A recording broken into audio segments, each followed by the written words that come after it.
It's the Hero Show.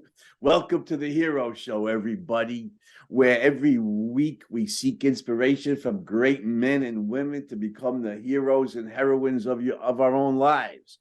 And you are here with your hosts. I am Andrew Bernstein. You are Robert Begley. How you doing today, Robert? I am super excited today, Andy. You know how often we talk about the topic of free speech? Well, today we're going to talk with somebody who basically risks his life pretty much every day in defense of free speech. Absolutely right. And we are talking about the great artist and author Bosch Fawstin, who risked his life to draw Muhammad and does it repeatedly. Had actually had jihadists come after him at the contest in Texas. So Bosch, welcome. Let's welcome to the show, Bosch Fawstin. Welcome to the Hero Show. Well, glad to be here, guys. Thank you so much for having me. I really appreciate it. Thank you. Yeah, you are certainly welcome. I mean, I think all three of us regard freedom of speech as a sacred right. James Madison wrote it right into the First Amendment, and you're willing to risk your life for enjoying Muhammad. You wanna tell everybody out there what that's like, getting death threats and everything, and how that motivates you? Yeah, I mean, it was 2015, and the Danish Muhammad cartoonists drew Muhammad because there was a publisher who wanted to test the waters of free speech.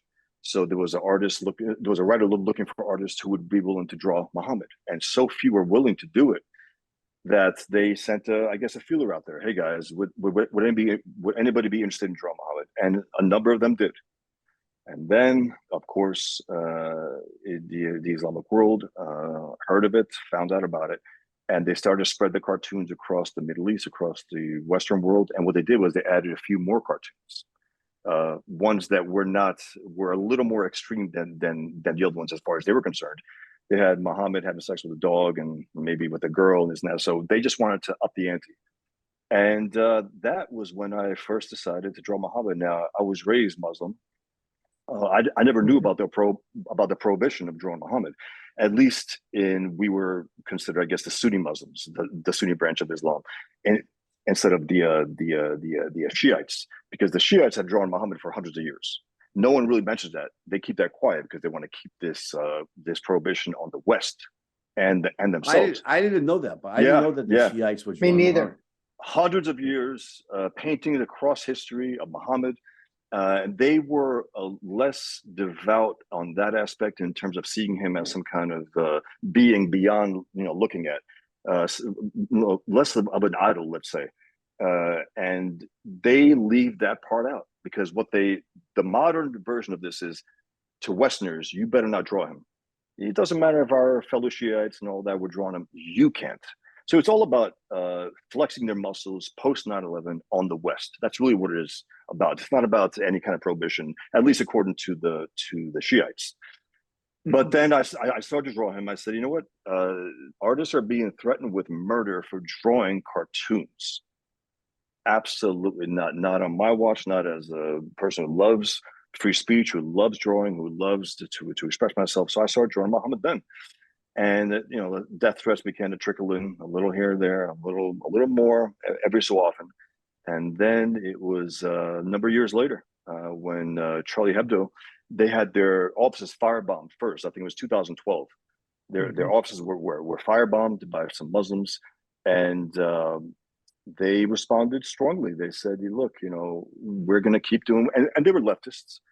And but they were against. This is in Paris, as I recall. Right? Yes, exactly. And they were leftists, so they went against all religions. They were not hypocritical either. They hated religion, and they went after all of them, which I respect. Because a lot of leftists don't do that. Charlie Hebdo massacre happened 2015, January 7th. I remember that day like it was yesterday, and 13 human beings were slaughtered in the name of Islam for drawing cartoons of Muhammad. And then I resented this idea that we were supposed to go out there, right? The politicians were head of the line in those rallies. It's like politicians are going to lead the battle against the enemy for free speech. Give me a break. So they were out there and they were holding pens up in the air and having T-shirts said, "Je suis Charlie," I am Charlie Hebdo. If you're not drawing Muhammad, you're not Charlie Hebdo. And so I made a cartoon about that. You know, I said some people put their pens up in the air, some put them down on paper and draw Muhammad. That's how you really support those who were slaughtered. Right. These were innocent human beings murdered in the name of Islam to draw Muhammad. And that to me was, it shook me, and it should have shook all of us. And it didn't in a lot of ways. People were making excuses. People were saying, well, you know, they shouldn't have done that. It's a little extreme. Drawing cartoons is extreme and murdering them isn't. And you have to keep reminding people of that. And then Pamela Geller saw that, and she saw that there was a Muslim group in Garland, Texas, who had this, I guess, event about defending the Prophet from what? From cartoons. And she decided to respond to that Defense of Muhammad event with a contest, Muhammad cartoon contest. And that was right up my alley. I had drawn Muhammad, I think, a few dozen times at that point, not as much as I've drawn him over 500 times now, but it was a few dozen times at that point. So I figured I had a leg up on most people. I'm used to drawing him. He's become a character. You know, I draw him in all different ways, but never obscene ways. I'm told, hey, draw him this, that. And I said, you want to draw him that way, you draw him that way. That's fine. I just want to draw him in a very, you know, in the way that I would like to draw. Anyway, so then I entered the contest, and it was a few months later, I heard that I won the People's Choice Award, which was an award, and basically the fans on Breitbart and whatnot all voted for mine, which was really cool. And then I was called by Pamela, and she said, "Hey, we want you to be at the event to announce the winner in Garland, Texas." I said, "Well, you know, did I win? I want to make sure before I don't like to travel much anyway." She goes, I can't tell you, but just be here. I said, okay, I'll definitely be there. Went there. A lot of people there, a few hundred people there. The media every year, they say it was 200 people down. Now it's down to 30, I think. You know, they want to diminish the event. They want to say, oh, it's just some freaks out there. We went there, and everyone was there to support the freedom of speech. That's why I was there. That's why everyone was there. And, you know, you walk into this event about, it's an art contest, right? And you have to be checked by the cops. They're checking for every weapon imaginable. The security was, incredible. You couldn't walk anywhere without that. So because Islam does not mean peace. That's the reason why we had to do what we did. And that's why the security was, again, I found the other fact, there were a lot more security than we thought because they were in plain clothes. They had a SWAT team, literal SWAT team in there. They had paintings of Muhammad from across history, from the Shiite paintings. They had 350 entries into that contest from across the world. And I said, okay, so let me enter. And just to tell you, when I was designing the cartoon, I was drawing and doodling, and I said, hey, wait a minute. How about if I have Muhammad telling me with anger, with a sword in his hand, you can't draw me, and me saying, well, that's why I draw you. So Pamela Geller, I want to shout out to her because she sat with me. We sat together at NYU when Robert Spencer spoke about at the height of this hysteria with the cartoons, and we had another friend join us who actually had a Muhammad T-shirt. They made him remove the T-shirt in order to sit at the event. While the event's going on, somebody throws a pie at Spencer, just misses it. I have a buddy who's an NYPD, and he was plain clothes, and he, jumped up. They let NYU security let the guy go even before. So what you're saying here in Texas, here's one difference from New York and Texas. There, they'll let the perpetrator go before the event is even over. And he didn't have a weapon per se, but we were checked for weapons. And Pamela sat right next to me because at the time her blog was Atlas Shrugged, and we had reached out to each other. And so I just want to give like a little side shout out to her courage. I'll just say that. Absolutely. Look, she's the one who initiated this entire thing, and to me it was just. It was powerful because I was like, this is how you respond to the scum. This is how you respond to them. And again, we're not responding with violence. We're not responding with hostility. We're responding with defending with defending the West, with defending what makes the West the West. Without the free speech, we're we are cooked. Mhm. And as I often say, look at the world, look at part of the world where there is no free speech. It's a hellhole. And Mhm. that's where the savages who want to wipe out free speech live and operate. And that's And they want to they've been make our trying, world like and their world. they've been trying to kill Salman Rushdie for decades now for criticizing. And they actually almost did it. They almost did it last summer in August. They almost got him. He lost an eye. He's back. He's doing Also in New interviews, and he's York. still Mhm. yeah, exactly. He's defiant as ever, which is awesome. And that's what you need. You need these guys to step up. And imagine when they thought they had him, they were going to celebrate like, Allahu Akbar to the top of their lungs, and they Mhm. realized he didn't die. And now they feel even worse now. They've been trying to get him for decades, and they still didn't. They heard him. They definitely heard him. But he's still So, out Boss, there. close out the Yeah. Garland story, because we Sure. disrupted you there. So No. yeah. That's fine. So yeah, so we went there, and as soon as I walked up, I met Pamela for the first time. I had known of her. We had emailed over the years here and there, and she said, "You're going to get one big ass check," and I was like, "Wow," So it was literally a huge check, and so they announced me as the winner. I did a little speech, and I invoked Rand in one part to say that I was raised with a misogynistic, Jew-hating religion, and I ended up to follow the philosophy of a woman of Jewish descent. It's just the contrast pretty funny in terms of Islam itself. But it was incredible, and I think 20 minutes after I did the speech, Robert Spencer did a speech, Pamela did it, Geert Wilders did it. Let me just jump in for a second, Bosch. Sure. Yeah, just 1 second. Robert Spencer, if everybody, is a world-class Islam scholar. He's written like Yes. I don't know, 24 books. Bosch, many. He's the man. books, right? He's written 23 books, I believe 23. He's the man. If not for him, I wouldn't have understood jihad in Islam as much as I do. He's the guy who has took it to the line more than anyone. And many people have come and gone since 9/11 to discuss the issues of Islam and jihad. Robert is still there at the top of the level, and he's the man, and he's become a good friend of mine. So it's awesome to see him every so often. We meet up at these he is a events. very principled guy, brilliant writer. Absolutely is. Yeah, what little Brilliant I know writer. about Islam, I learned from reading Robert Spencer's book, Ditto. plus Ibn Warraq's great book, Why I Am Not a Muslim, which Robert that said was the to us first one I when we read had him after on. 9/11. We have. Oh wow. Bosch and I've had a show for a long time. Truth in Politics. Robert, when I asked Robert about Ibn Warraq's book, he said it's a classic. I remember. So yeah, Robert Spencer's a brilliant world-class Islam scholar. He is. He's the man, and he is again. He is relentless, and he was.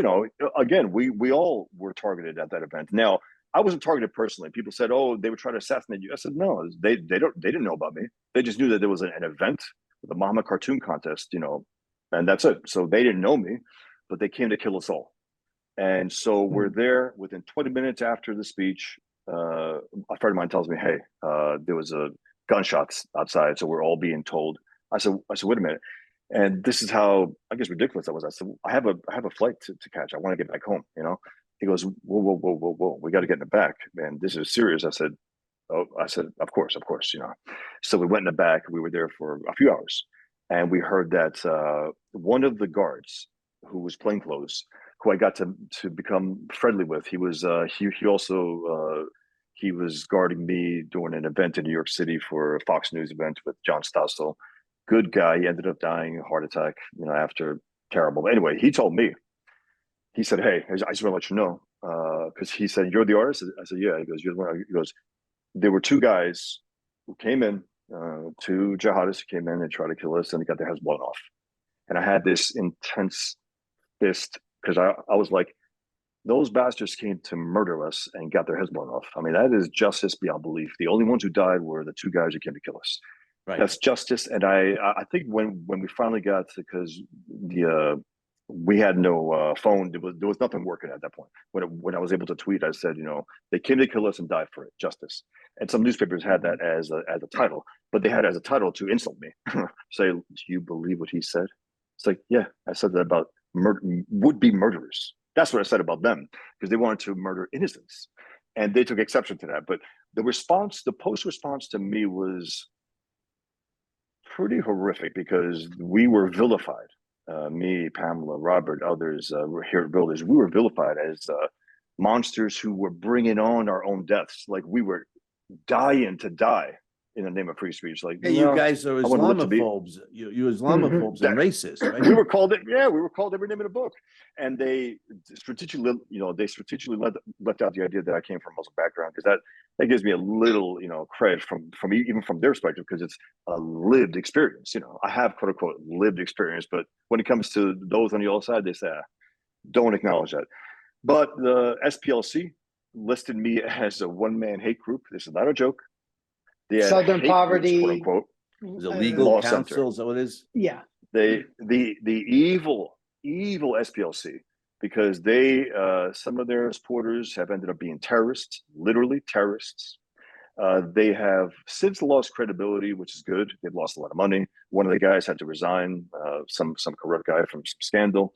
But they tried to find out where I live. It's like, why would you want to know that? And why are you coming after me? They try to come to kill us. Why aren't you going after the enemies who aren't you supposed to be some kind of Defense of America institution? No, they're a hate group who only goes after their political enemies.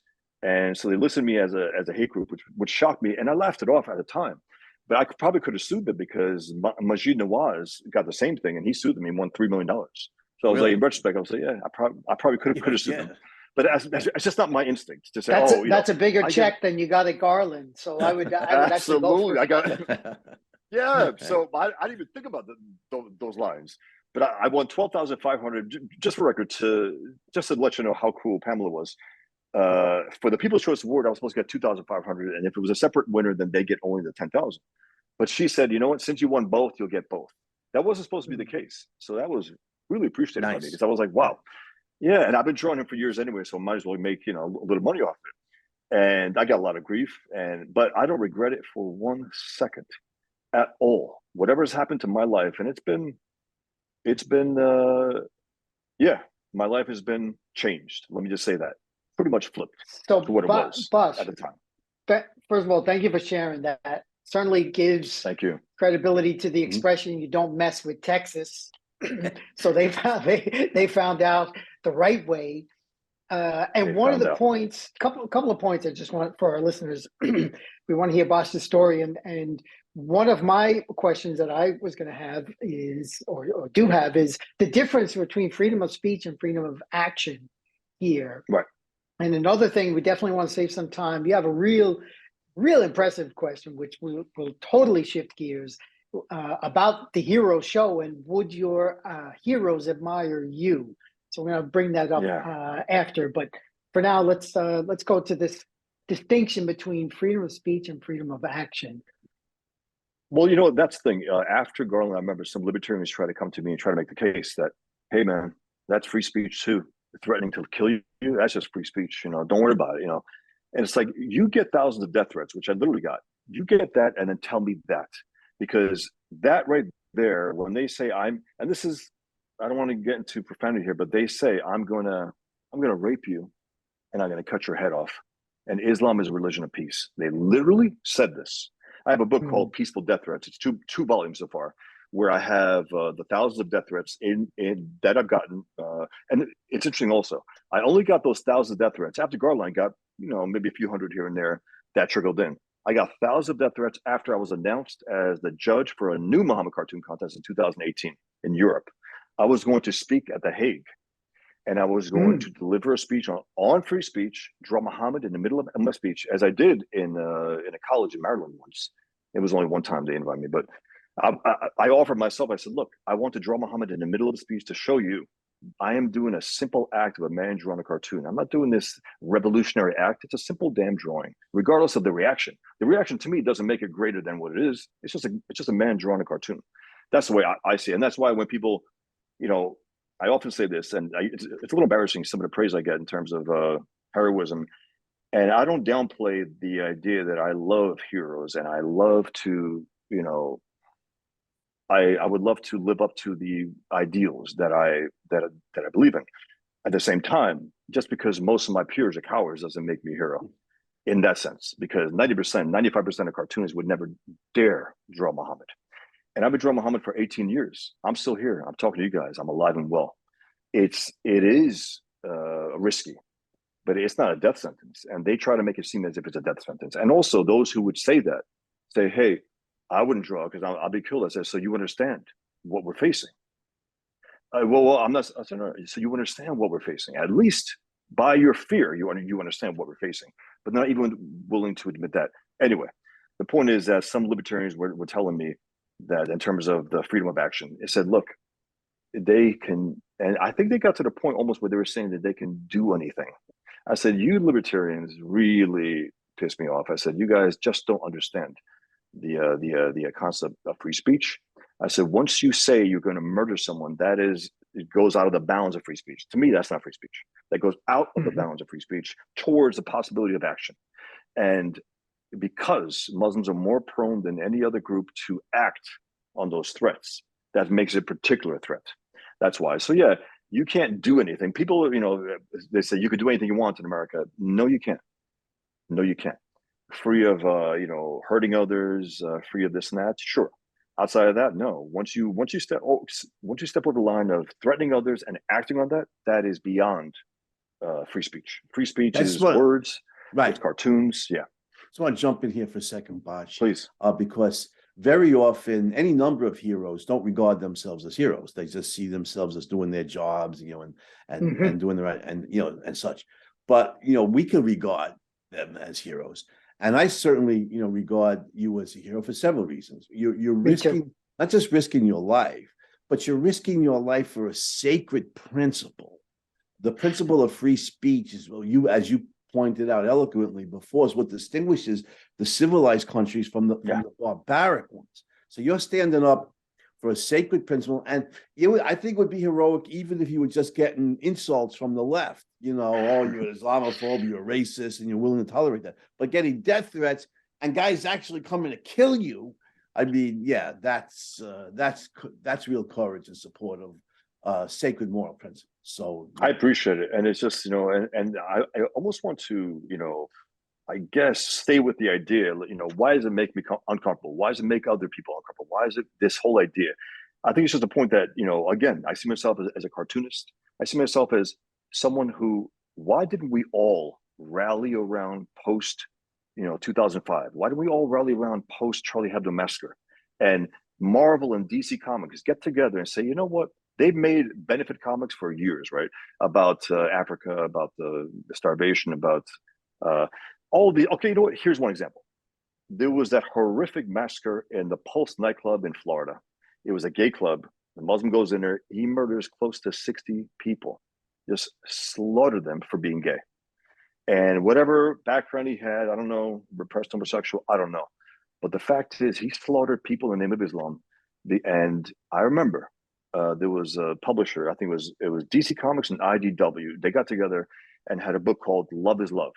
They were celebrating homosexuality. And I got in touch with the editor. And the editor, for some reason, he tolerates me. And I say that because none of these guys do. He likes my work and he's quiet about it. He was actually an editor at DC. And he always responds to me. And I always find that interesting because we're completely diametrically opposed, but he is enough of a man to say, I'm going to deal with this guy. I'm not going to run away from him. Because a lot of people tell me quietly, they say, hey, guys who work for Marvel DC, they quietly say, I love your stuff. But, I'm like, yeah, that's great. Thanks. Thanks for telling me that. I don't care to know that you love my stuff if you're going to run away from it. Anyway, I told him, I said, please, if you're going to publish this book, it's called Love is Love. You are celebrating homosexuality.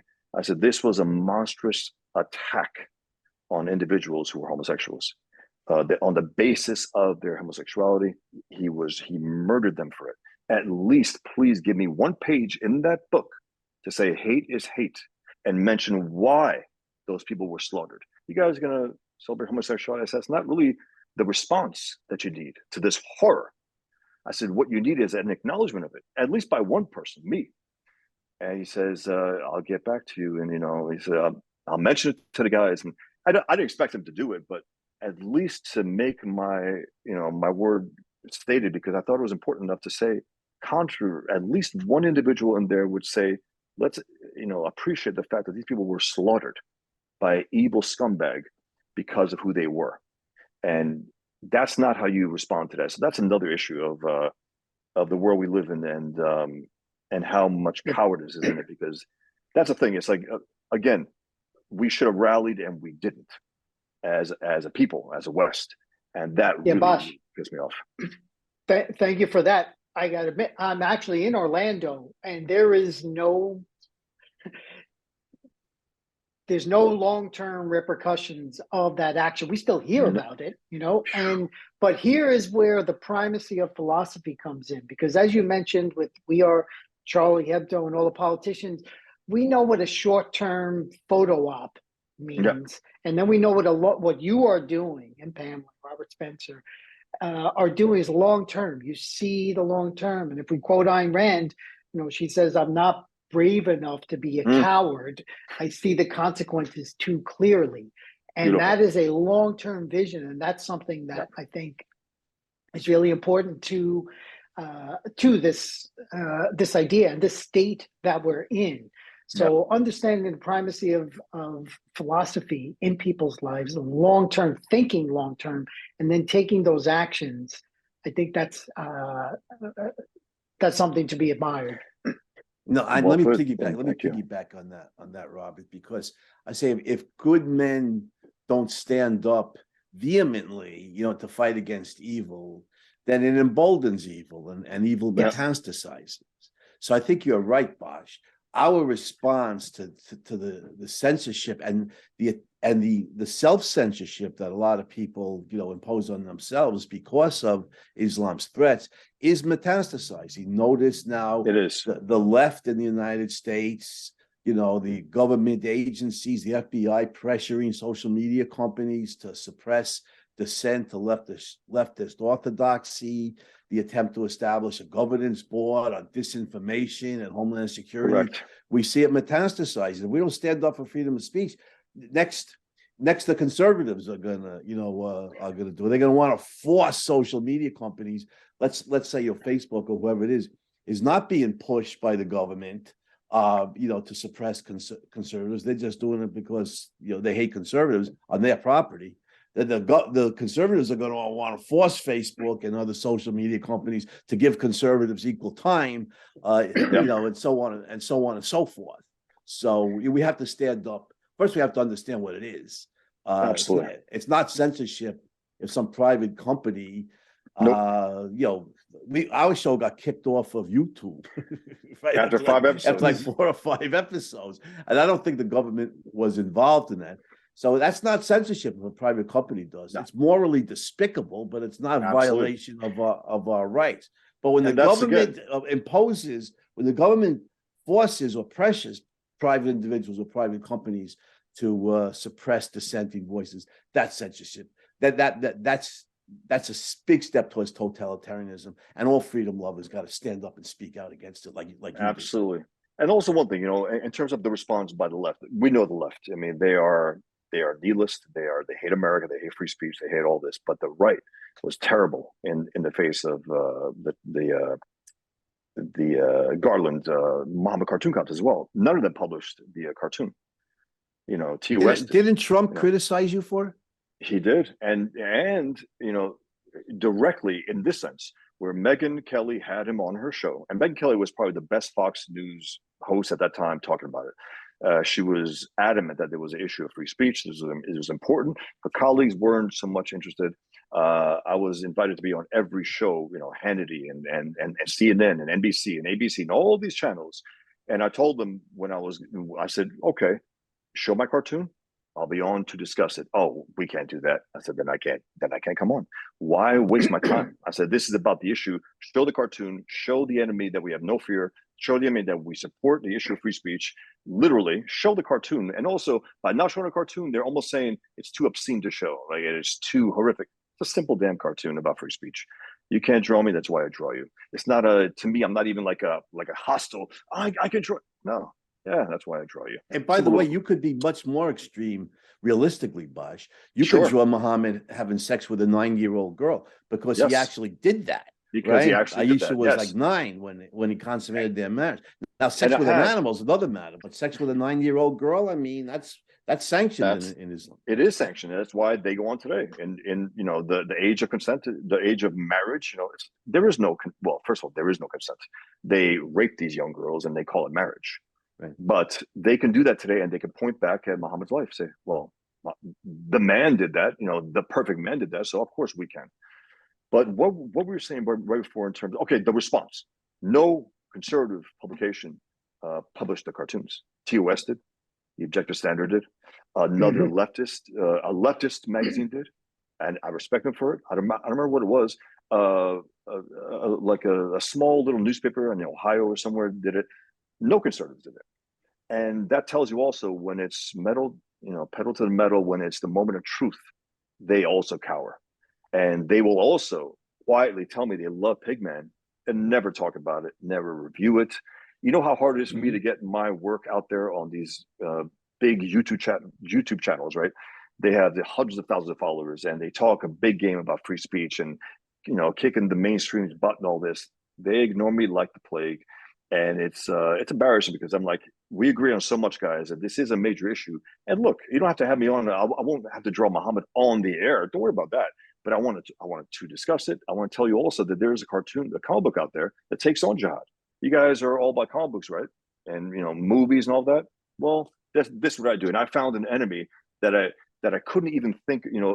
One thing about the enemy, I think Frank Miller even mentioned it. Like, you can't think of worse scummy villains than these guys, than the jihadists. I mean, what they do, what they say. This is extreme comic book style villains.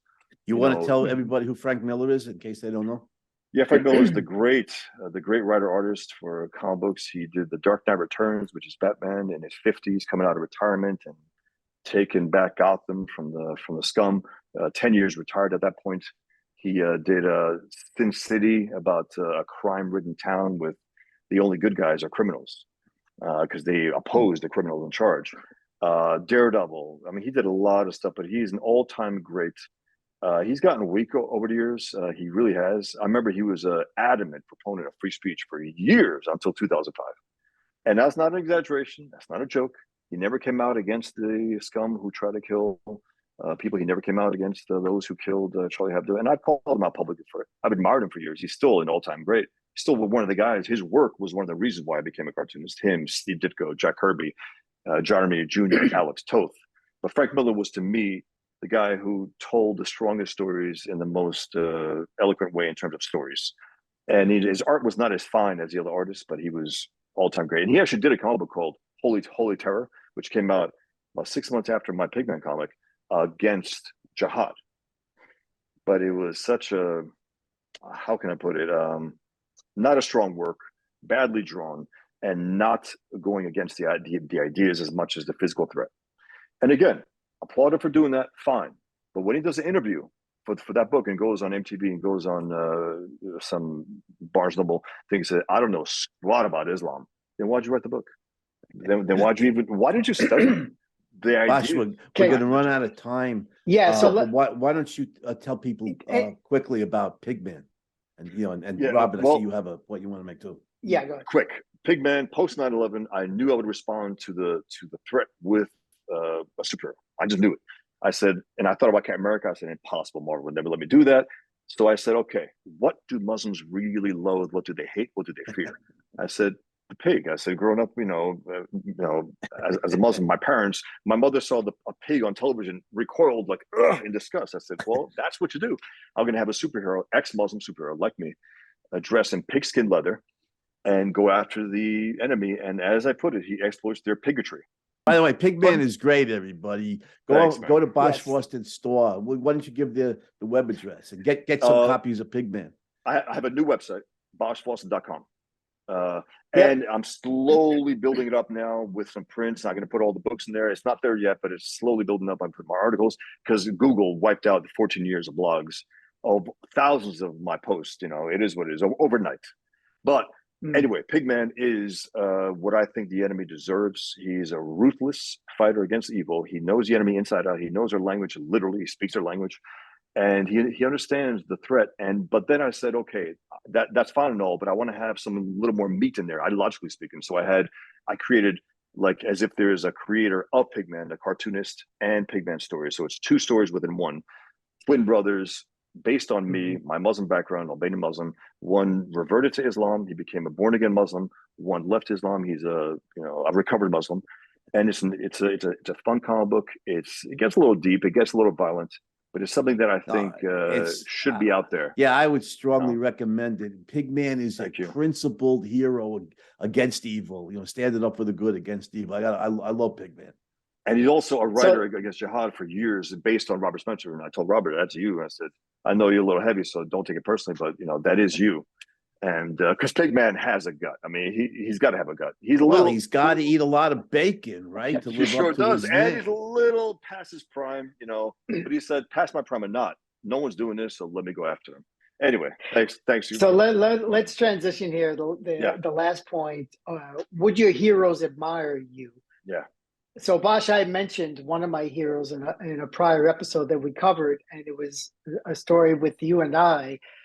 And you mentioned him, Steve Ditko, earlier. My childhood hero was Spider-Man, my first ever comic book hero. And then when I got to learn about Steve Ditko and bought some of his other works, you were in town, and I was like, you know what? I got his phone number, and I know where his office is. Why don't I just give it a shot? And I call him, and he's like, "Oh, I'm too busy," and I was like crushed. So here's one example where I know my hero did not admire me because he wanted nothing to do with me. Well, Steve, frankly, I told him like Robert, he wasn't the friendliest of guys, as I recall. Is that right? No, I called him about a year later, and he hung up on me twice again. So anyway, but I remember, Bosch, coming back to your question, I remember you posted this on Facebook, and it wasn't your hero. I think it was Ayn Rand. I think you asked, would Ayn Rand like you? Something like that. And my answer was, hell yes. Okay. I speak for myself. I think she would. I never met her. I can't say everything about me, but I just feel like, between sense of life, joy in life, actual happiness, as the purpose of one's life, that's what I'm about. And it's hard for me to kind of hide that. So I thought, I appreciate it. I appreciate you saying it because, again, I'm a little put off by people like that because of myself. Again, it's embarrassing sometimes to hear the things that are said about me, and I don't take it too high or too low. You know why? The same person who called me a hero last week will call me a scumbag a week later, and it's happened. Literally, I promise not to call you a scumbag next week. Thank you, thanks, guys. But he goes, "You piece of." I'm like, all right, and that's why again. But I know the fact that I love heroes. I know you guys love heroes. You have a show named The Hero Show. I mean, there's nothing to me that has, I guess, moved me in terms of my behavior, what my choices in life, and what I think I can reach than the heroes that I read. Howard Work in particular. Here we go. Your work right here. I mean, thank you, man. Yep. Yeah, that's a great drawing, Bosch. I love the greatest of the greatest. I mean, he is to me, and we discussed it on the show. There's no greater hero that I just connect with, that I admire, that I want to be like, that I want to live up to than Howard Work. By the way, is there anything about the Fountainhead or that character that you want to divulge publicly, or I don't know if I can. Okay, all right. I can. Yeah, okay. But it's something that's something we'll see. We'll see. Yeah. And would your heroes admire you is a question that I've asked sometimes, and the responses are interesting, defensive sometimes, honest, and I just appreciate the honesty. Also, Robert and others who look, if you're proud of it, if you know that, absolutely go for it. And then some also get defensive, like, "Hey, what are you trying to say?" I said, I just want to. I know we're going to run out of time. I just want to raise one point. I think I learned from Ayn Rand preeminently from the Fountainhead, and that is, would my heroes admire you? Would they? I don't know, but I think the deeper question is, have I lived a life of which I can be proud? Absolutely, and that's the thing, and that's what I'm saying, because that's more essential, Andy. Thank you. Yeah, people could argue on an egoist level, like, well, why do you care? It's not the point. It's just the point that I like to throw things out there sometimes, and ask myself that as well. Would your heroes admire you? And I'd like to believe that they would. But yeah, it is much more essential. And because there's nothing more than living up to your own ideas, to your own standard of good. There's nothing more important than that, because we can absolutely. Because you may admire Steve Ditko, he thinks you're a jerk, but if you've lived an honest life, absolutely. If you lived an honest life and you're a good man, you can be proud of yourself. You can still admire Steve Ditko's work, but his opinion of you is enormously secondary. Absolutely. I mean, Frank Miller, I got a chance to talk to him for 5 minutes. He wasn't there. He wasn't there. He wasn't present. And I was like, what the hell is going on here? Maybe he was going through a sickness. I don't know. But he could care less about me and what I do. And I still admire his work. And there's a separation there. I don't care. It's like, yeah, whatever. His work stands on its own when he's here or when he's gone. And that to me is the ultimate thing. It's like your work is, to me, people say, well, your work and you were separate. I said, while I'm here and when I'm gone, my work is me at the end. That's really, and that's why Ayn Rand. Ayn Rand is her novels, is a fountain, is Atlas Shrugged. She is her philosophy. To me, it's if you've known you've lived an integrated life, a consistent life, where your private life and your work, are fully integrated in accordance with moral principles, then you have every right to be proud of yourself, and that's fundamental. I think the value of that question of would your heroes admire you is only this to me. Instantaneously, you know the answer. Instantaneously, you know the answer. You know it, and whether you like it or not, good or bad, it's like, yeah, you know what? That's a good almost check. Every so often, just ask yourself that. But again, you're right, Andrew. It is ultimately your own standards. Do you live up to what you built? Do you live up to, if you're an honest man, do you live up to that? Are you still honest? Have you faltered from that? Have you this? If you're a hard worker, are you still working hard? And so on. I think those things were. But anyway, thanks for having me, guys. Yeah, listen, I want to salute we have to Bosch. give a salute. Yeah, we have to salute the hero of you the guys show. too for this. Thank you. I just want to close with my last remarks. Is Bosch Fawstin, you are an inspiration to every individual who supports freedom of speech. So I want to thank you for that. Thank you. It's the ultimate issue. Thank you, Bosch. Thank you, guys. Free speech is the issue of all time. It really is. Of every time, you're right. Every society, Absolutely. They're free or not free, depending on how much the mind is protected to speak up, lecture, right? 100%. That's the difference that makes a difference. It really is for civilization. Yes. Without it, we are Absolutely. we are cooked. Absolutely. Guys, thank you. Yeah. Keep up the good work. Keep fighting Thanks, the man. good You fight. too, guys. You too, guys. Thank you, man. Appreciate it. Thanks, Bosch. Thank you. And we will be back next week. Everybody out there in Hero Land, we will be back next week with more interviews or just discussions of great men and women who can inspire us to be the heroes and heroines of our own lives. So we'll see you next week once again on The Hero Show.